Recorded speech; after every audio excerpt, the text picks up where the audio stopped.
പ്രിയമുള്ളവരെ, ഞാൻ Gopalakrishnan, LIC agent. LIC പറ്റിയല്ല ഞാൻ ഇന്ന് പറയുന്നത്. കാരണം നമുക്കൊക്കെ തോന്നാറുണ്ട്, നമ്മളെ കാണുമ്പോൾ ആളുകൾ മൈൻഡ് ചെയ്യുന്നില്ല, ചിരിക്കുന്നില്ല, ഒന്നും വിശേഷം ചോദിക്കുന്നില്ല. അങ്ങനെ നമുക്ക് ഒരുപാട് കാര്യങ്ങൾ ഒരാളെ കാണുമ്പോൾ തോന്നാറുണ്ട്. ഞാൻ ഇന്ന് ചോദിക്കട്ടെ, നമ്മൾ മറ്റുള്ളവരെ കാണുമ്പോൾ ചിരിക്കാറുണ്ടോ?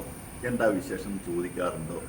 അല്ലെങ്കിൽ എന്തെങ്കിലും കാര്യത്തെപ്പറ്റി അവരോട് മുഖത്ത് നോക്കി സംസാരിക്കാൻ തയ്യാറാകാറുണ്ടോ? ഉത്തരം ഇല്ല എന്നാണ്. എപ്പോഴും നമ്മൾ കൊടുത്താലേ കിട്ടുകയുള്ളൂ. നമ്മൾ അവരോട് സംസാരിക്കാൻ തയ്യാറായാൽ അവർ നമ്മളോട് സംസാരിക്കും.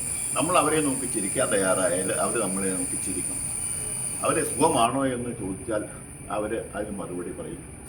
നമ്മൾ ചെയ്യാതെ നമുക്ക് മറ്റുള്ളവരെല്ലാം നമ്മളെ അംഗീകരിക്കണം, നമ്മളോട് ചെയ്യണം എന്നൊരിക്കലും വിചാരിക്കരുത്. കാരണം നമ്മൾ വീട്ടിലാണെങ്കിൽ പോലും വീട്ടിലുള്ളവരോട് നമ്മൾ ചിരിക്കുകയും വർത്തമാനം പറയുകയും രാവിലെ തന്നെ ജോലിക്ക് പോകുമ്പോൾ അവരോട് ചിരിച്ച് കളിച്ച് വർത്തമാനം പറഞ്ഞ് മക്കളെ ആണെന്നുണ്ടെങ്കിലും കവിളി തട്ടിയിട്ടാണെങ്കിലും പോകുമ്പോൾ നമുക്കും നല്ലൊരു പോസിറ്റീവ് എനർജി കിട്ടും. ആ എനർജി ആയിരിക്കും നമ്മളെ അന്നത്തെ ദിവസം മുഴുവനും കൊണ്ടു നടക്കുന്നത്. അതുപോലെ തന്നെ മറ്റുള്ള ആളുകളോടും നമ്മൾ അങ്ങനെ പെരുമാറാൻ തയ്യാറായി കഴിഞ്ഞാൽ നമുക്ക് ലൈഫിലാണെങ്കിലും ഈ കുടുംബത്തിലാണെങ്കിലും നല്ല സന്തോഷം ഉണ്ടാവും.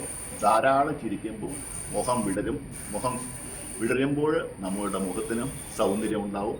അതുകൊണ്ട് കഴിയുന്നത്ര ചിരിക്കുക, ആയുസ് കൂട്ടുക, സന്തോഷത്തോടെ ജീവിക്കുക. വിനയപൂർവ്വം ഗോപാലകൃഷ്ണൻ. ഇനി അടുത്തൊരു വീഡിയോയുമായിട്ട് അടുത്ത ആഴ്ച വീണ്ടും കാണാം. Okay, thank you.